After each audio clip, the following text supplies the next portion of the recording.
My fiancée hooked up with 3 random guys at her bachelorette party, and instead of confronting her, I just disappeared without a word.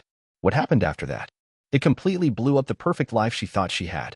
Sophia and I were both 30 when everything fell apart. We met 6 years earlier, back when we were 24, at a birthday party for a mutual friend.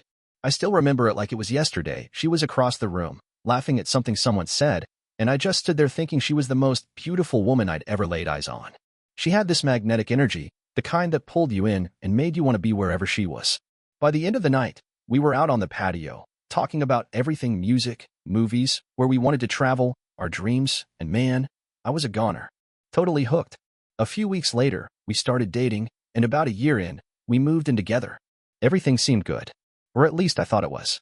Sure, Sophia liked to go out and party more than I ever did, but it never seemed like a big deal. Nothing wild, at least, that's what I told myself. I figured we balanced each other out. I kept us grounded, and she brought the spark and fun. So when I proposed last year, I truly believed I was locking in my forever person. She cried when I asked, and her yes came without hesitation. We dove headfirst into wedding planning, picking venues, trying every damn flavor of cake, even having heated debates over whether we should go with an open bar. I honestly thought we were building something real, building a life. Turns out, I was dead wrong. The whole mess started because of a package. Just a stupid package. I wasn't even supposed to be home that day. My shift ended early, so I thought I'd be sweet and surprise Sophia by coming home to cook her dinner. Before I continue, do not forget to subscribe to the channel, put likes, so let's continue. When I got to our apartment, there was this little gift bag sitting outside the front door. It had a shiny, glitter-covered tag that read, "To the wildest bride-to-be. You deserved every second of it. Love, Lily." At first, I brushed it off. Lily was Sophia's best friend. They'd been inseparable since college. I always thought Lily was a bit much, loud, dramatic, and always stirring the pot just to watch the chaos. But I put up with her for Sophia. Those two were the life of the party duo, or at least that's how Sophia always described them. Still, something about that note felt off.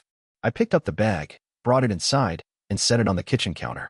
Then I just stood there, staring at it for a solid 5 minutes. My mind kept flipping back and forth. Probably nothing, right? But if it was nothing, why did it feel so wrong? Eventually, curiosity got the better of me. I told myself it wasn't snooping, it was right there, in plain sight, practically begging to be opened. So I opened it. Inside, it had all the usual bachelorette junk: a plastic tiara, a bride's last ride sash, and glittery confetti that exploded all over the place. But then, at the bottom of the bag, I found something I wasn't ready for: a pair of men's boxers. Not new. Used. My stomach dropped. Still, I tried to play it off. Maybe it was some weird gag gift.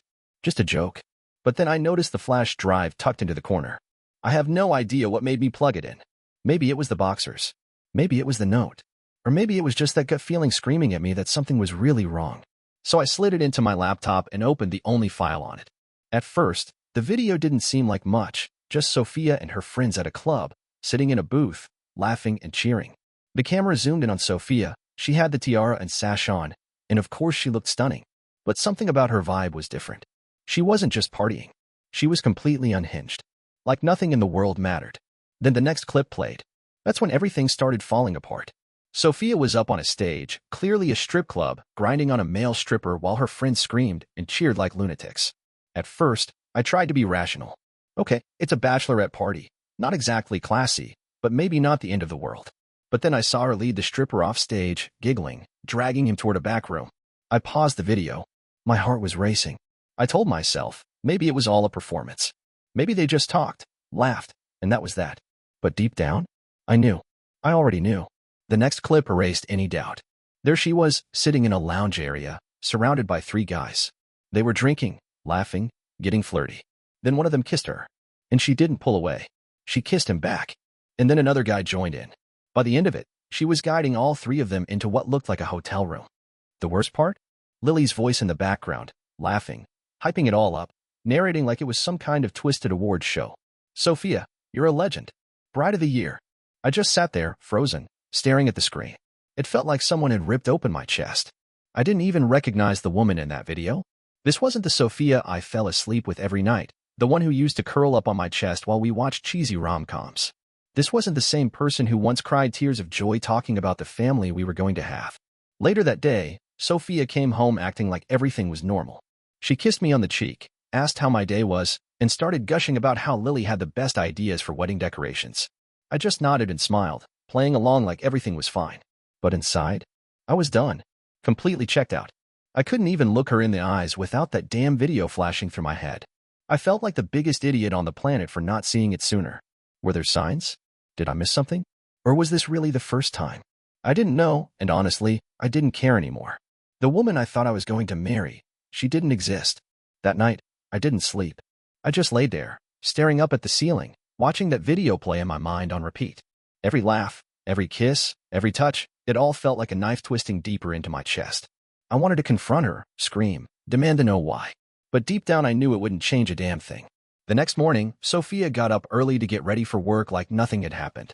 She kissed me on the forehead before heading out and said, "Can't wait to see you tonight, babe." I smiled and told her, "Me too."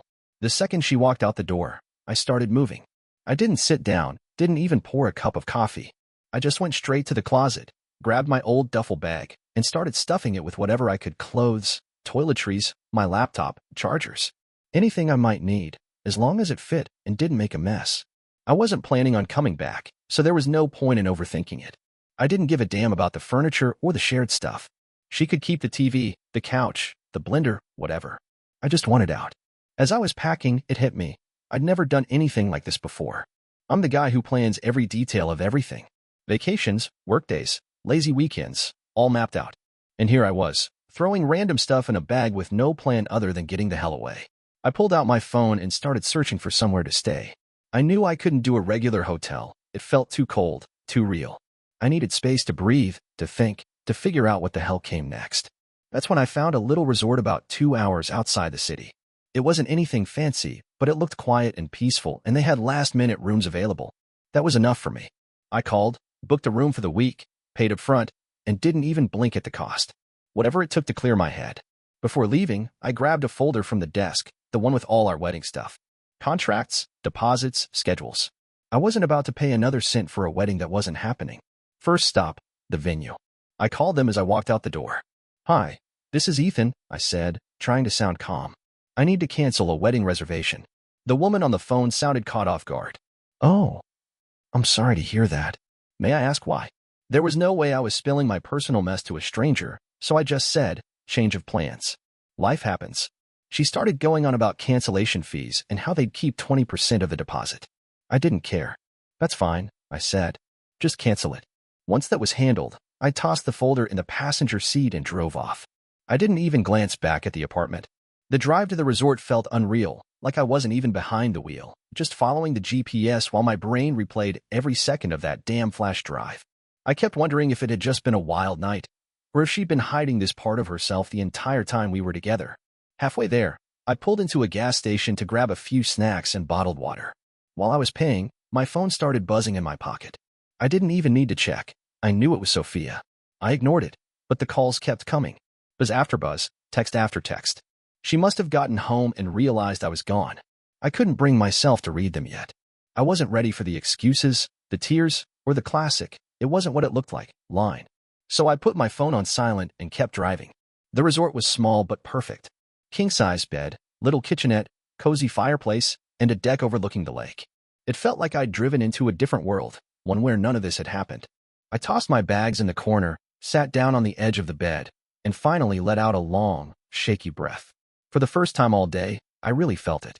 The weight of everything. This wasn't just some argument or breakup. I'd walked away from my fiancé, our home, and the future I thought we were building together. I spent the rest of the afternoon unpacking, but the whole thing felt surreal. Seeing my stuff in a place that wasn't ours messed with my head. I kept expecting her to call out from the other room or ask what I wanted for dinner. Every little noise made me flinch, like she was about to walk through the door. Eventually, I made a sandwich from the stuff I picked up at the gas station. As I sat there eating, I finally caved and checked my phone. Over 20 missed calls from Sophia, and a flood of texts. It started out casual. "Hey babe, where are you? Did you go somewhere without telling me? Let me know when you're coming back." Then the messages started to shift. Panic started creeping in. "Ethan, this isn't funny. Where are you? Are you okay? Why is your stuff gone? What's going on?" And finally, desperation. "Please call me. I don't understand what's happening. Please." I didn't answer. I couldn't. Instead, I called my parents. They've never been the type to pry. They don't stick their noses where they're not wanted, and I've always respected that. So when I told them I'd left Sophia and the wedding was off, my mom just said gently, "Okay, sweetie. Do you want to tell us what happened?" I kept it vague. She wasn't who I thought she was, I told them. My dad cut in. "Good for you, son. Better to find that out now than when it's too late." And that was it. No 20 questions. No judgment. Just quiet support. Exactly what I needed. I let them know I was staying at a resort for a while to get my head straight, and they told me they had my back, no matter what. That first night in the cabin felt surreal. I kept expecting Sophia to show up, banging on the door, demanding to talk, crying, begging me to come back. My mind wandered to all the time and effort I'd poured into that relationship, planning dates, saving for the wedding, compromising over things like her obsession with Lily. And for what? So she could throw it all away on one reckless night? By the time I crawled into bed, I'd made my decision. I wasn't going back. Not for her tears, not for her promises, not even if she swore it was a mistake. That chapter was closed. And for the first time since everything blew up, I was okay with that. But there was still one thing gnawing at me, Lily. She wasn't just some background character in this disaster. No, if anything, she was the one pulling the strings. That video didn't feel like an accident or some candid memory. It felt like a trophy, like she wanted me to see it. And that note she stuck in the box? You deserved every second of it. That wasn't just smug, it was basically a confession. Lily always rubbed me the wrong way from the beginning. She was one of the first people Sophia introduced me to. Loud, snarky, constantly cracking jokes at my expense, always needing to be the center of attention. Sophia thought she was hilarious. I thought she was obnoxious. But since they were so close, I kept my mouth shut and learned to tolerate her. Looking back now, the red flags were everywhere. Lily always pushed for nights out, even when Sophia and I had plans. There were times Sophia would stumble in drunk at 2 a.m. with Lily laughing behind her, yelling, "Sorry for stealing your girl, Ethan." I used to laugh that stuff off. Now, it made me sick. So I decided I wasn't confronting Sophia, not yet. I wanted answers, but I wanted them from the person who lit the match. I didn't want to call Lily directly, so I used a burner number app and sent her a message that was vague but baiting. "Hey, it's Ethan. We need to talk about Sophia. Meet me at the coffee shop on 7th. Tomorrow at noon." She replied in 5 minutes. "WTF? Are you okay? Is Sophia okay? What's this about?" I didn't answer. The next day, I drove back into the city, parked a few blocks away from the coffee shop, and waited. Sure enough, Lily walked in right on time. Same smug attitude, same over-the-top style, bright pink blazer, sky-high heels, and of course, sunglasses indoors. Classic Lily. She strutted in like she owned the place. I waited a few minutes before walking in and sitting across from her. She looked surprised for a second, then smiled like nothing was wrong. "Ethan, you scared me with that text," she said, flipping her sunglasses up. "What's going on?" I didn't waste a second. "Cut the crap, Lily. I know about the Bachelorette party." Her smile froze. "What do you mean?" she asked, trying to play dumb. I leaned in, voice low but sharp. "I mean the flash drive. The videos. The package you left on the doorstep. I know everything." She stared at me, stunned, then let out a nervous laugh. "Oh, come on, Ethan. It was just Bachelorette party stuff. You're not seriously upset about that, are you?" "Am I upset?" I leaned back, staring her down. That's the understatement of the year. What kind of best friend encourages someone to cheat on their fiancé and then mails them a highlight reel? Her face turned red. "It wasn't like that," she blurted. "It was just a fun night. No harm, no foul." I pulled out my phone and slid it across the table. On the screen were screenshots of her messages to Sophia. "Bride of the year. You own that stage, girl. Don't feel guilty. It's your last chance to be free." Her eyes went wide, and she instinctively tried to push the phone back toward me. "Ethan, you're taking this way too seriously," she said, her voice shaking. "It's just tradition, you know? Every bride gets one wild night." "Tradition?" I repeated, my voice rising. "That's what you're calling it? Because from where I'm sitting, it looks like you were pushing her the whole time." Lily sighed and leaned back, arms crossed. "Look, I didn't make her do anything, okay? She's a grown woman. She made her own choices," Lily snapped. "And you were right there cheering her on." I shot back. "You were supposed to have her back, Lily. Instead, you helped her throw away everything we built." She rolled her eyes, like I was being dramatic. "Oh, please. It's not like she doesn't love you. It was just a one-night thing. You guys can move past this." That set me off. I slammed my palm on the table, loud enough to make her flinch. Heads turned. "Move past this," I hissed. "You think I can just forget she slept with 3 guys because you're calling it a one-night thing? You're unbelievable." Lily's eyes darted around the cafe, clearly aware of the attention we were drawing. She leaned in and lowered her voice. Okay, fine. I'm sorry. Sorry if it got out of hand. But honestly, Ethan, this is between you and Sophia. Don't drag me into it. You're already in it, I said, pushing back from the table. And believe me, Lily, everyone's going to know exactly what kind of friend you are. Her eyes went wide. What does that mean? You'll find out soon enough. I grabbed my phone and walked out, leaving her sitting there with her fake tan, oversized sunglasses, and all that smug energy finally gone. On the drive back to the resort, I kept thinking about what she'd said. She's a grown woman. She made her own choices. And as much as I hated to admit it, Lily had a point. Yeah, she was the gasoline, but Sophia struck the match. Lily might have encouraged the chaos, but Sophia didn't have to follow. No one forced her to betray me. That realization hit harder than anything else. It wasn't just a wild night gone wrong. It was a conscious decision, one she made over and over.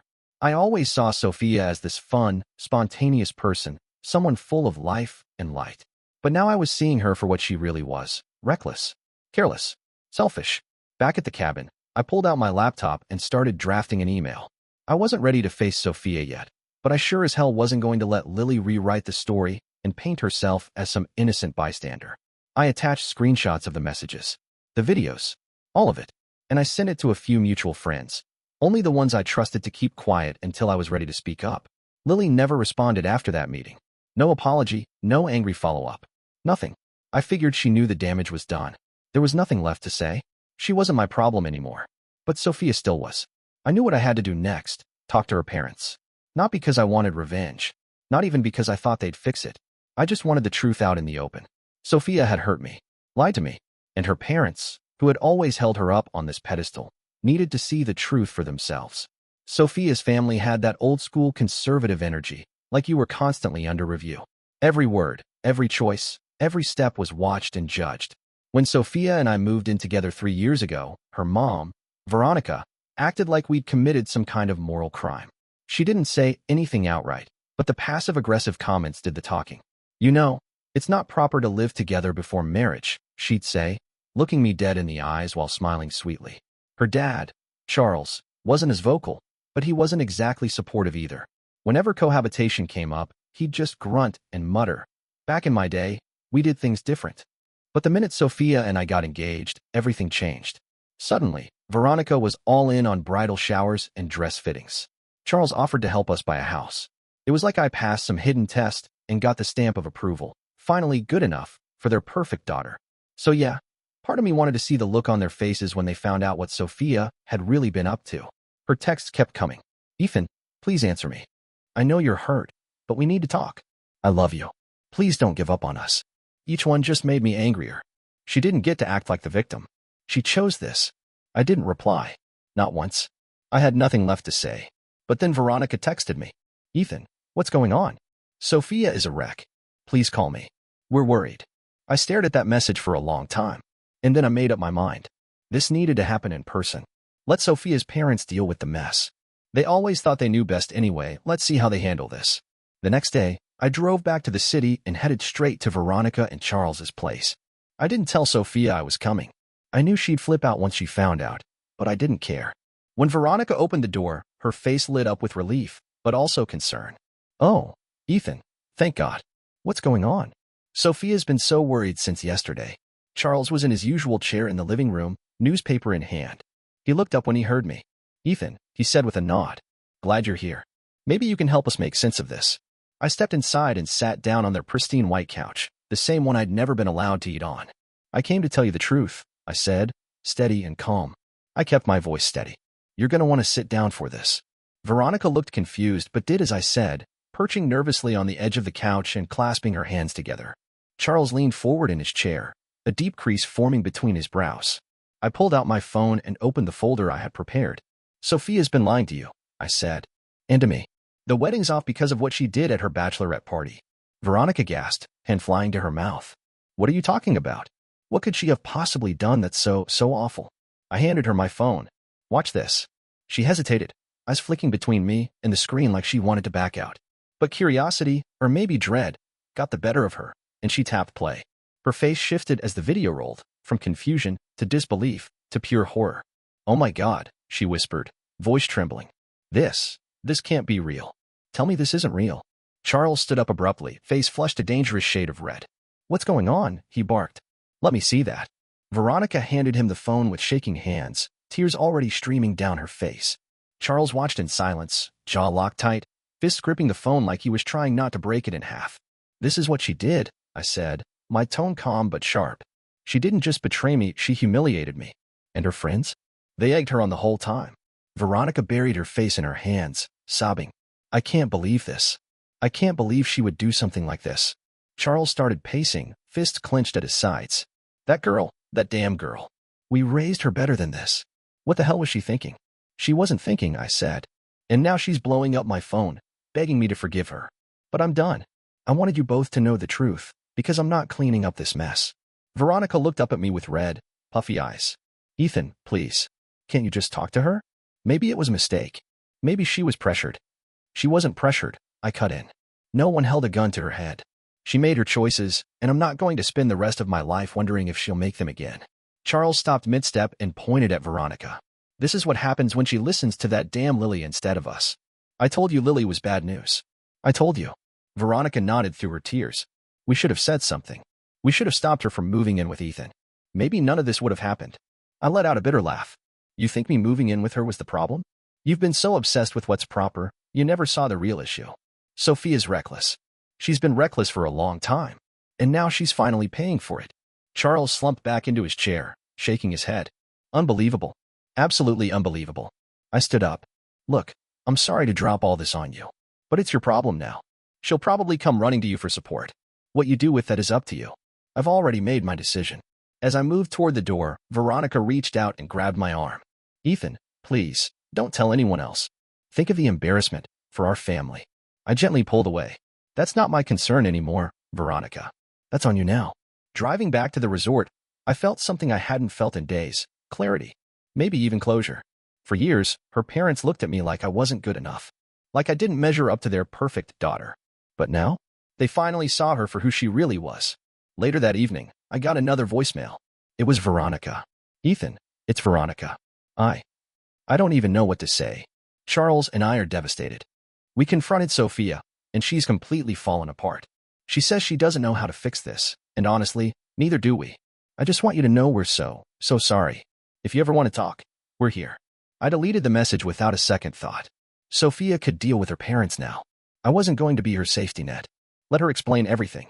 Let them pick up the broken pieces.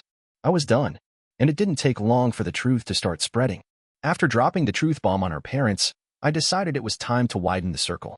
This wasn't about revenge. Well, maybe a little, but mostly, I just wanted the truth out.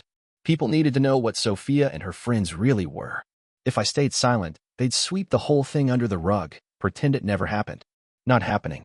The first person I reached out to was Olivia, one of Sophia's closest friends. She wasn't as wild as Lily, but she'd been there that night, laughing, cheering, watching everything go down like it was one big joke. I wasn't giving her a pass. I sent her a short text. "Olivia, I know what happened at the Bachelorette party. I've got the videos and messages to prove it.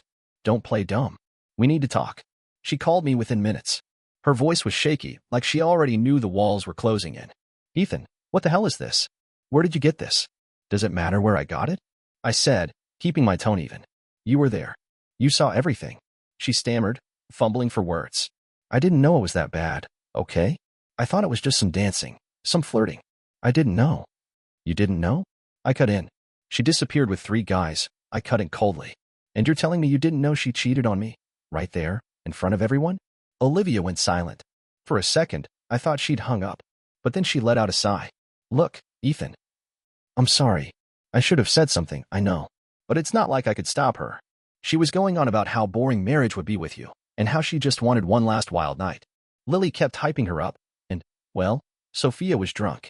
She just went along with it." I nearly laughed out loud. Going along with it. That was the excuse? That's her defense? I said, my voice sharp.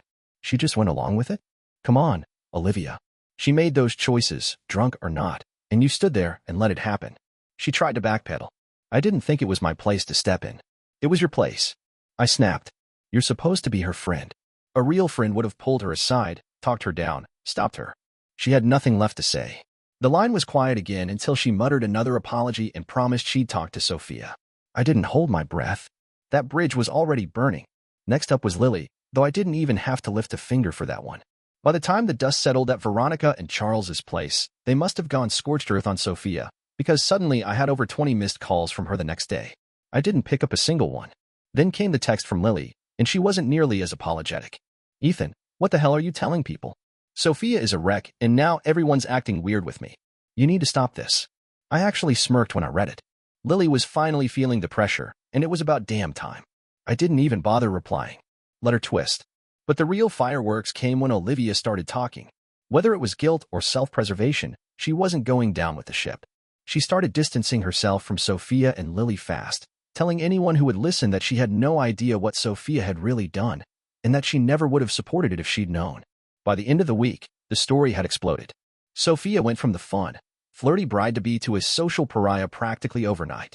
Her friend group started peeling away like paint in a fire. Then, unexpectedly, I got a message from Grace. We were never tight or anything, but she'd always been decent, respectful, kind of quiet. Her text caught me off guard. "Hey Ethan, I just wanted to say I'm really sorry about everything. I had no idea Sophia was capable of that. If you need anything, just let me know." It was a small thing, but it meant something. Meanwhile, Sophia was still trying to reach me. The call slowed down, but the text kept trickling in. "Ethan, I know you're mad, but we need to talk. Please. I'll do anything to fix this. Just tell me what to do." It was sad, honestly. Not because she was remorseful, but because her life was unraveling and she was looking for someone, anyone, to catch her before she hit bottom. She wasn't sorry for what she did. She was sorry she got caught. Then, finally, the inevitable happened. Lily and Sophia turned on each other. At first, it was a quiet falling out, but word got around fast. What started as side comments and eye rolls exploded into a full-blown screaming match. Lily, apparently sick of being the scapegoat, snapped and told Sophia, "Don't act like I made you do anything. You were all in. Stop playing the victim." Grace heard about the fight and sent me another message. Lily and Sophia aren't speaking anymore. Lily's telling everyone Sophia used her as a scapegoat. It's a total mess. I'll be honest, I felt a bit of satisfaction. Lily had spent years manipulating people, causing drama, and getting away with it. Now, she was just another name on Sophia's sinking ship. The last update I got came from Veronica. Sophia, apparently, was falling apart. Not just crying and sulking, really falling apart. At first, I figured it was the usual breakdown. But then words started trickling in through mutuals. Bits and pieces. Whispers of how bad things had gotten. Apparently, after I showed her parents everything, Veronica tried to reason with Sophia. Tried to get her to own up and fix things. And Sophia? She blamed me. Said I overreacted. Claimed I'd ruined her life over one mistake. Said I should have been more understanding. That didn't sit well with Veronica and Charles. They'd always cared more about appearances than anything else, and now their daughter's scandal was public knowledge. Friends, family, neighbors, everyone knew. And when they realized Sophia still wasn't taking any responsibility for her actions, they kicked her out. And it wasn't just a dramatic threat. They literally packed her bags, dropped them on the porch, and told her not to come back until she learned how to take accountability. Knowing Veronica, she probably said something like, "You're an embarrassment to this family." Sophia tried staying with Lily, but that went about as well as you'd expect. After their blowout fight, Lily wasn't exactly eager to let her crash on the couch. She made it clear she wanted no part of the fallout. Letting Sophia stay with her would have only dragged her deeper into the mess, and Lily was already working overtime to save her own skin. Grace mentioned that Sophia had reached out to a few other friends too, but most of them had already distanced themselves. Olivia was ignoring her calls completely, and the rest didn't want to risk getting caught in the crossfire. By the end of the week, Sophia was basically couch surfing, bouncing from place to place, staying wherever someone had a spare couch or a little pity left. Then came the financial hit. It hit her harder than I expected. Sophia had a comfy office job, one of those positions where the real work is done by everyone else, and she just floats by. Charles, her dad, had pulled strings to get her through the door, and she'd been coasting ever since. But once her parents kicked her out, Charles stopped protecting her. No more cover, no more special treatment. From what I heard, her manager wasn't thrilled with her work ethic to begin with. She was already on thin ice, late to meetings, missing deadlines, slacking off. When the drama from her personal life started bleeding into the office, thanks to the Whisper network of mutual friends, it was the last straw. The company let her go. Officially, it was downsizing, but we all knew better. When Grace told me Sophia had lost her job, I won't lie, I felt a little vindicated. Not out of spite, not because I wanted her to suffer, but because, for once, she had to deal with the consequences. She'd gotten by for so long with other people cleaning up her messes. No? There was no one left to cover for her. Apparently, after she got fired, she went crawling back to her parents. She showed up at Veronica and Charles's place in tears, begging them to let her come home. Said she had nowhere else to go. But they didn't cave. Not this time. They told her she needed to figure it out on her own. By that point, she was completely out of options. No job, no home, no friends willing to take her in. Her texts started getting more desperate. Ethan, please talk to me. I have no one else. I'm sorry for everything. I lost my job, my home, everything. I know I messed up. Please give me another chance. I'll do anything. Just tell me what you want. I didn't answer. Not once. I wasn't about to let guilt pull me back in. She had made her choices, and now she was living with the outcome. A week later, one of our mutuals, David, gave me an update. Apparently, Sophia had reached out to him too, hoping he'd let her crash at his place for a while. But David doesn't play games. He told me flat out. She called me crying, saying she didn't know what to do. I told her this isn't my problem. And it wasn't. He wasn't being cruel. He just wasn't letting her manipulate him the way she used to manipulate everyone else. Eventually, Grace told me Sophia had ended up renting a room in a rundown apartment on the edge of town. She used what was left of her savings to cover the first month's rent. Beyond that, she was scraping to get by. She picked up a part-time job at a coffee shop, but it wasn't enough. Not for rent, bills, groceries. She was barely keeping her head above water. She's hanging by a thread, Grace said. I don't think she's ever hit this kind of low before. What shocked me most wasn't just how fast she fell, it was how fast everyone walked away. Sophia used to be the center of her world. The party planner. The social queen.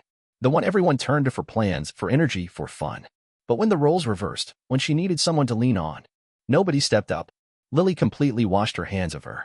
She's not my responsibility, she told people.